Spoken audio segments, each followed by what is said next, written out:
Magandang araw po sa inyong lahat. Tagalog no Oshira Sedes, Yamasta Milinda Tomoshimasu. Lisa Onola des, Yoroshiku onegaishimasu. Yoroshiku onegaishimasu. At syempre po sa panahong ito, Disyembre na naman, malapit na po ang Pasko habang nire-report po namin ito. At ito po ang aming mga nilalaman na impormasyon para sa araw na ito. Yes. Lisa, ready? Ready. Okay, ako po yung una. Okay, tungkol po ito sa influenza. Ang influenza po ay isang sakit na nabubuo mula po sa influenza virus kung saan nagdudulot po ng infection sa lalamunan, then yung bronchial tubes at saka syempre po sa baga, no? At syempre yung epidemya po ng influenza ay kadalasang nagsisimula tuwing Nobyembre hanggang Disyembre po yan. At nagiging mas malala po yan sa panahon ng Enero hanggang Marso. Then yung infection po nito ay maaaring makuha sa mga pasyenteng may ubo o bumabahin. At syempre hindi tulad po sa mga pangkaraniwang sipon, maaaring lagnatin kayo ng higit pa sa 38 degree centigrade yun, At syempre, makakaramdam daw po kayo ng mga sintomas tulad po ng joint pain, muscle pain, sakit ng ulo, at marami pa pong iba. At kung sakaling may mga sintomas kayong nararamdaman, tulad po yung mga nabanggit ko, mangyaring kumonsulta po tayo agad sa ating mga manggagamot at syempre, kailangan din tayong magpatingin, At sakaling ito po ay influenza, mangyaring sundin po natin yung mga ibibigay namin sa inyong pointers para hindi po tayo makahawa sa iba. Yes. Unang-una, magpahinga po tayo at matulog daw po ng sapat. Then, uminom tayo ng maraming tubig, gayon din po ang tulad ng tea, ng juice, ng mga sports drinks. At saka syempre yung mismo, yung tubig po o H2O. At upang di makahawa po sa iba, magsuot daw po tayo ng mask. Ayan. Yes. It's a must. Ang mask. Okay, yung apat po, pang-apat is yung iwasan daw po natin yung pumunta sa maraming tao.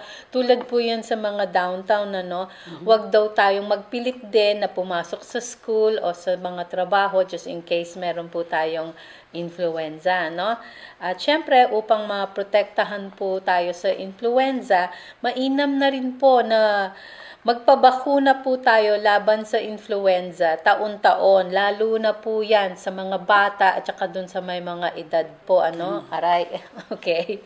Then, dahil po sa nauuso na naman ito, mangyaring ugaliing maghugas din po tayo palagi ng ating mga kamay, Yes. ng magmumog, at syempre magsuot po tayo parati ng mask para po maprotektahan yung lahat. Yes. Ikaw ba, Lisa, nagpapabakuna rin every year? Yes, kasi meron na po kong apo, kaya kailangan lagi yan.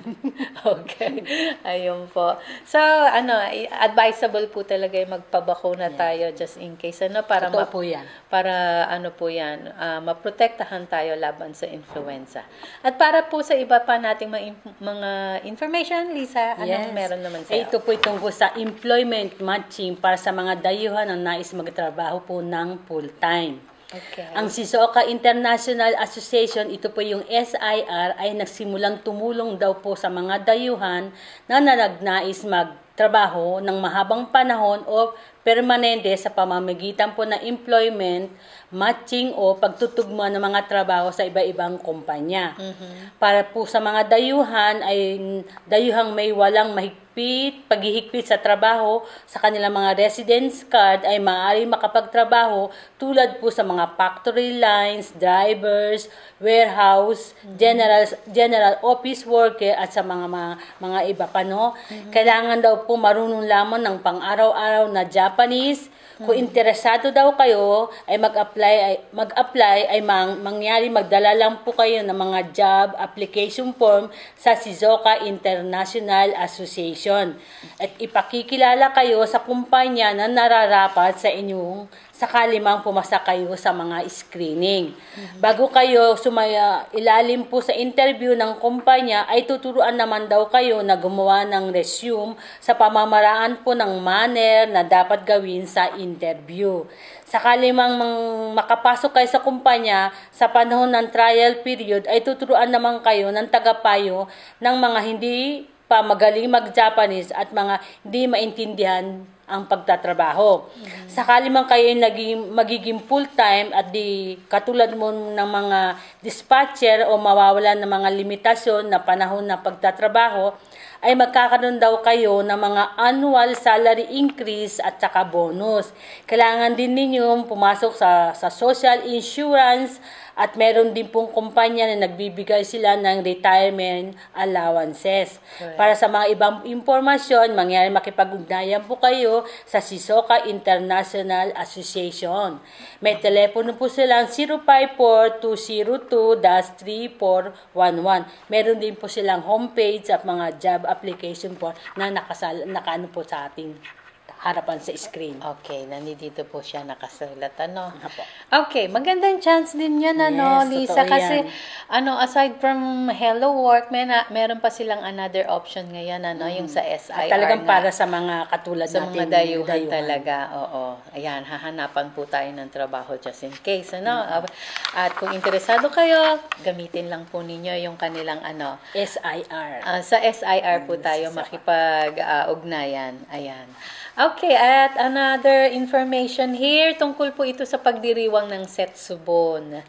Okay, ayan po yung Setsubun Sai na sinasabi in Japanese, ano? Ang Setsubun po ay isa po yan sa mga traditional na pagdiriwang dito sa Japan, ano? Ang Setsubun po ay may meaning din siya ng paghahati daw ng panahon.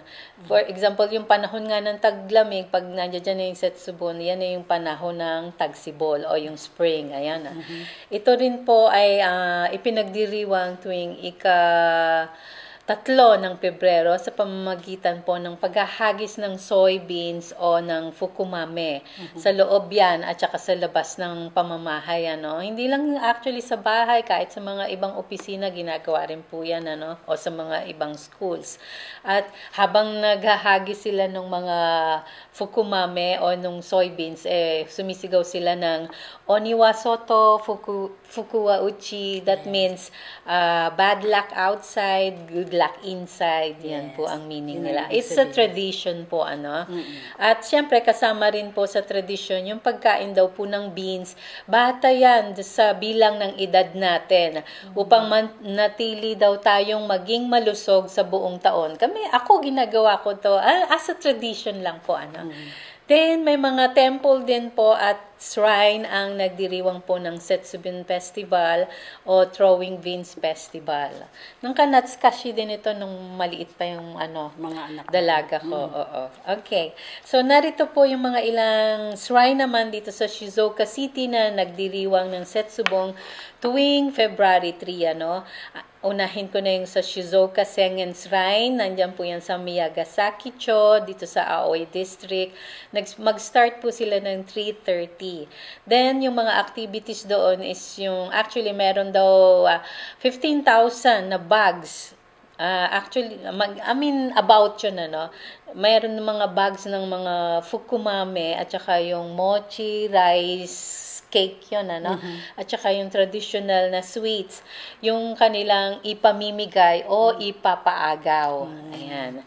So, dito din sa Konozan Toshugu Shrine, dito po yan sa Neguya, Suruga District, and Shimizu po, Bali, alas 4 naman po sila mag-start, set up sila ng stage sa taas po ng kabundukan, At doon, mula doon sa stage, magpapaagaw po sila ng fukumame at saka ng mochi din, At dito rin sa Shizuoka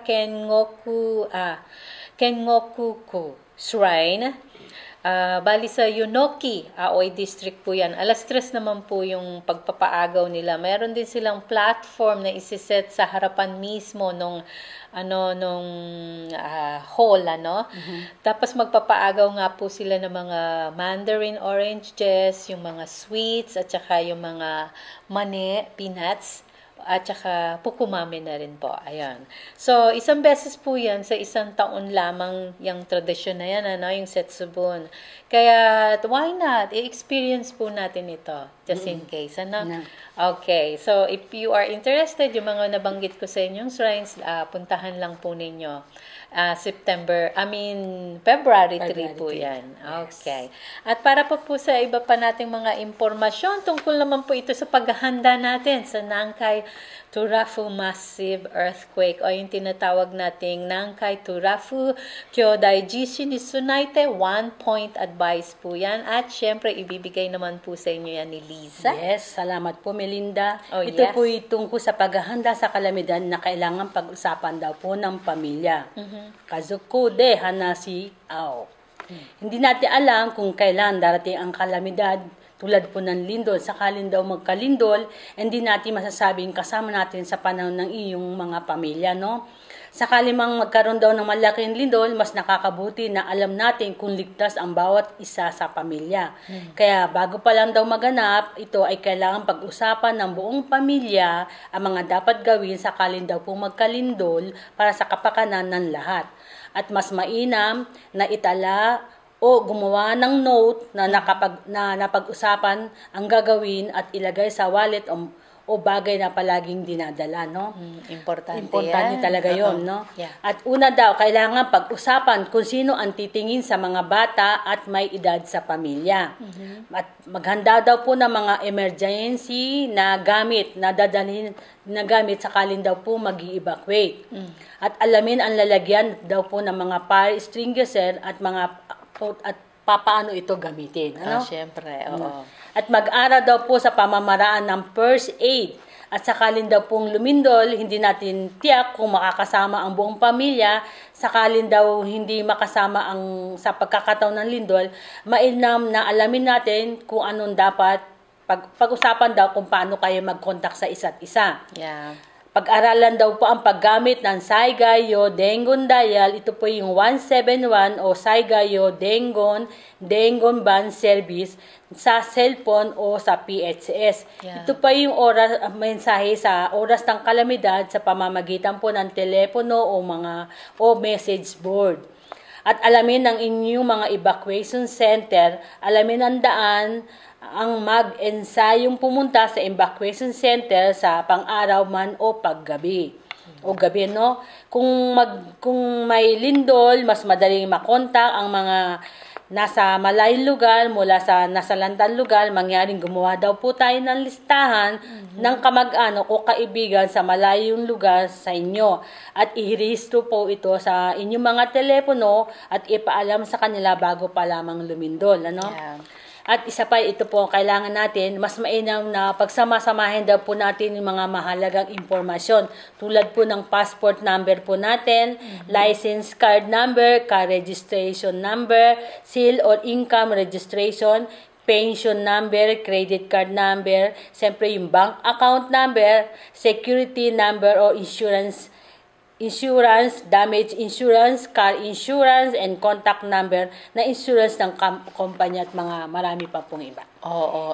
Mahalaga nga nating i-keep natin yung mga banggo na yon dahil hindi natin alam dahil pwedeng magkaroon ng sunog o matabunan po yung mga syuroy o yung mga identification cards natin na yan. At least malalaman nyo kagad kung through ano yung numbers. Yes. kopya, no? Okay. At higit sa lahat, dapat alamin talaga natin kung saan ang evacuation center natin. At pag-usapan po nating mga pamilya kung anong mga dapat nating gagawin just in case magkaroon po ng disaster, lalo na yung lindol. Okay po. At sa panahon pong ito, kailangan na namin magpaalam. Ito muli si Melinda Yamashita. Lisa Onoda. Hanggang sa muli po, magandang araw po sa inyong lahat.